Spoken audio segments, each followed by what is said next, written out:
Hello everyone, स्वागत है इस वीक का हमारे यूट्यूब चैनल में। आज के वीडियो में गणित कक्षा 10 चैप्टर 11 वृत्तों से संबंधित क्षेत्रफल के एक ऐसे प्रश्न को हल करने वाले हैं जो यूपी बोर्ड एग्जाम 2026 के लिए बहुत ही ज़्यादा इंपॉर्टेंट है। क्योंकि आज की इस वीडियो में जो प्रश्न हमने लिया है वृत्तों से संबंधित क्षेत्रफल का, यह प्रश्न यूपी बोर्ड एग्जाम 2024 में और 2023 में कुल 6 अंकों में पूछा जा चुका है और जो है बोर्ड एग्जाम में इसी तरह के प्रश्न पूछे जाते हैं। ठीक है, तो चलिए हम लोग इस प्रश्न को बहुत ही आसान तरीके से हल करते हैं, क्योंकि यह प्रश्न बहुत ज्यादा कठिन नहीं है, बहुत ज्यादा आसान है। ठीक है, बशर्ते आप सभी वीडियो के अंत तक बने रहिएगा। ठीक है, तो देखिए हमारा प्रश्न क्या दिया है। 21 सेंटीमीटर त्रिज्या वाले एक वृत्त का चाप केंद्र पर 60 डिग्री का कोण क्या करता है, अंतरित करता है। चाप द्वारा बनाए गए त्रिज्यखंड का क्षेत्रफल और संगत जीवा द्वारा बनाए गए वृत्तखंड का क्षेत्रफल ज्ञात कीजिए। यानी कि हमें यहाँ पे त्रिज्यखंड का क्षेत्रफल और हमें यहाँ पे वृत्तखंड का यानी कि दो वैल्यू पूछा गया है।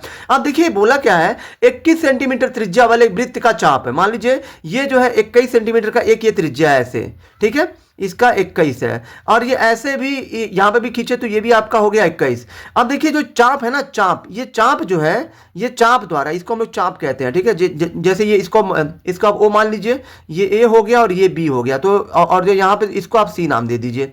तो यहाँ देखिए जब आप ए सी बी, मतलब ये जो आपका ए सी बी है ना, इसी को हम लोग चाप कहते हैं। ठीक है, अब कह रहा है कि 21 सेंटीमीटर त्रिज्या वाले एक वृत्त का चाप, 21 सेंटीमीटर त्रिज्या से जो ये चाप बन रहा है ना, जो चाप बन रहा है, ये जो है चाप केंद्र पर 60 अंश का कोण बना रहा है, बन गया।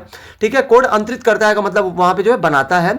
चाप द्वारा बनाए गए त्रिज्यखंड का क्षेत्रफल ज्ञात कीजिए। तो यहां देखिए जब भी आपको त्रिज्यखंड पूछे तो त्रिज्यखंड के लिए आपको जो है दो वैल्यू चाहिए। ठीक है, आपको क्या चाहिए, पहला नंबर तो आपको जो थीटा का मान चाहिए। थीटा का मतलब कितना कोण बनाया जा रहा है, तो कोण 60 डिग्री का है। और जो आर का मान चाहिए, आर का मतलब है त्रिज्या कितनी सेंटीमीटर दी है, 21, तो 21 चाहिए। अब देखिए पहला जो हमारा वैल्यू पूछा है वो जो क्या पूछा है, पहला हमें पूछा है, सॉरी यहाँ पे पहला आपका पूछा है त्रिज्यखंड। तो यहाँ पे आपको लिखना है त्रिज्यखंड का क्षेत्रफल। यहां पे आपको लिखना है त्रिज्यखंड का क्षेत्रफल। तो आप सभी जानते होंगे कि वृत्त के त्रिज्यखंड का क्षेत्रफल बराबर सूत्र क्या होता है, तो ये होता है थीटा बटे 360 गुणे 2 पाई, यहाँ पे पाई आर स्क्वायर, सॉरी यहाँ पे दो नहीं होता है, थीटा बटे 360 और यहाँ पे गुणे पाई आर स्क्वायर होता है। ये आपका त्रिज्यखंड का होता है। अब देखिए यहाँ पे थीटा का मान कितना दिया, 60 दिया, 60 रखिए और बटे में 360 है, 360 रखिए, गुणे पाई का मान कितना है, तो पाई का मान आप सभी जानते होंगे कि 22/7 होता है, तो आप रख सकते हैं। यहाँ पे आर का मान कितना है, तो आर का मान 21 है और यहाँ पे आर पे स्क्वायर है, तो यहाँ पे जब आप 21 यहाँ पे रखेंगे आर की जगह पे, तो यहाँ पे 21 का भी 2 बार गुणा कर दीजिए क्योंकि आर पे 2 है। अब ये कितना 6 ध्यान दीजिएगा, ये 60 से हमने 360 को काटा 6 बार में। ठीक है, ये आपका 6 बार में कट गया। ठीक है, अब देखिए यहाँ पे फिर ये 7 से हम लोग जो 21 को काटेंगे कितनी बार में कटेगा, 3 बार में, तो यहाँ पे 3 लिखिए। फिर ये 3 से 6 कटेगा 2 बार में। फिर ये 2 से 22 को काटेंगे 11 बार में। यहाँ पे कितना बचा, 11 बचा।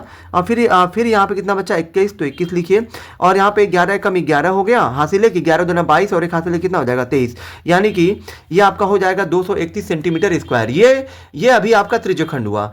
अब हमें वृत्तखंड चाहिए। तो यहाँ देखिए वृत्तखंड का क्षेत्रफल।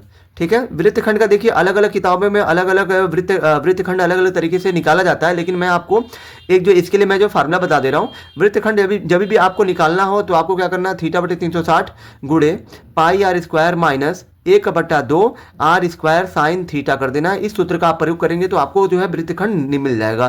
थीटा का मान 60 है, बटे में 360 है तो 360 रखिए, यहाँ पे गुणे पाई का मान कितना होता है, पाई का मान 22/7, तो 22/7 रख दीजिए, गुणे आर का मान कितना है, आर का मान 21 है, तो यहाँ पे आर पे 21 हो तो 21 का गुणा 2 बार कर दीजिए, माइनस यहाँ पे 1/2 आर का मान कितना है 21 है तो 21 गुणे 21 कर दीजिए, फिर गुणे यहाँ पे साइन है ना, तो साइन लिखिए और यहाँ पे थीटा का मान कितना दिया आपका प्रश्न में 60 दिया है, तो 60 रख दीजिए। ठीक है, ये हो गया।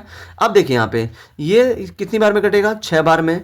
ये 7 से कितनी बार में काटेगा, 3 बार में। फिर ये कितनी बार में, 2 बार में। फिर ये 2 से ये कितनी बार में कटेगा, 11 बार में। 11 का गुणा फिर आप इसमें करेंगे तो ये आपका 231 हो जाएगा, माइनस।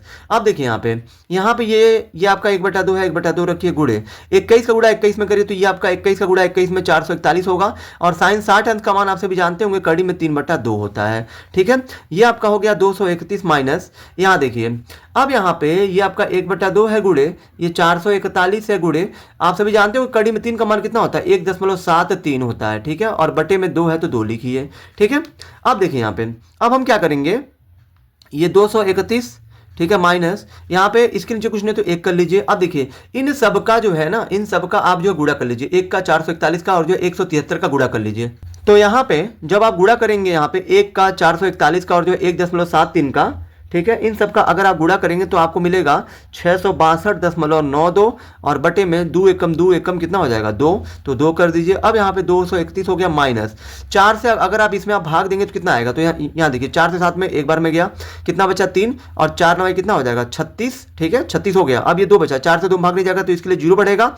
अब ये दशमलव है तो दशमलव है, अब चूंकि 4 से 2 भाग नहीं गया था, अब ये 2 के साथ 9 लेने के लिए दशमलव यहाँ पे उतारेंगे तो ये जो कितना हो जाएगा, अब ये 29 हो गया और 4 से 29 में कितनी बार भाग जाएगा, 7 बार में 2 बचेगा, सॉरी यहाँ पे कितनी बार में जाएगा, तो ये आपका 27 2 बचेगा। अब ये 2 उतार दीजिए, अब ये 4 से भाग दीजिए, 4 5 हो गया 20 और यहाँ पे 231 में से अगर आप 190 को आप घटाएंगे तो कितना आएगा, तो ये आपका 40.25 ये सेंटीमीटर स्क्वायर, ये आपका उत्तर होगा इस प्रश्न का। ठीक है, यहाँ पे देखिए दशमलव के बाद पहला अंक मिल रहा है, दूसरा अंक अगर यहाँ पे 1 2 का मिस्टेक भी हो, ठीक है, दशमलव के बाद पहला अंक मिलना चाहिए। ठीक है, उसके बाद अगर जो कोई अंक 1 2 का फर्क है तो उससे जो कोई फर्क नहीं पड़ता है। ठीक है दशमलव में, तो हाँ, तो इस तरीके से ये आपका हो गया वृत्तखंड का क्षेत्रफल हो गया। ठीक है, 40.25 ठीक है सेंटीमीटर स्क्वायर। आई होप कि दोस्तों आप सभी को ये वीडियो बहुत ही ज्यादा पसंद आई होगी। अगर आप हमारे चैनल पर नए हैं तो हमारे चैनल को लाइक सब्सक्राइब और शेयर जरूर करें, जिससे आने वाली वीडियो की नोटिफिकेशन आपको मिलती रहे।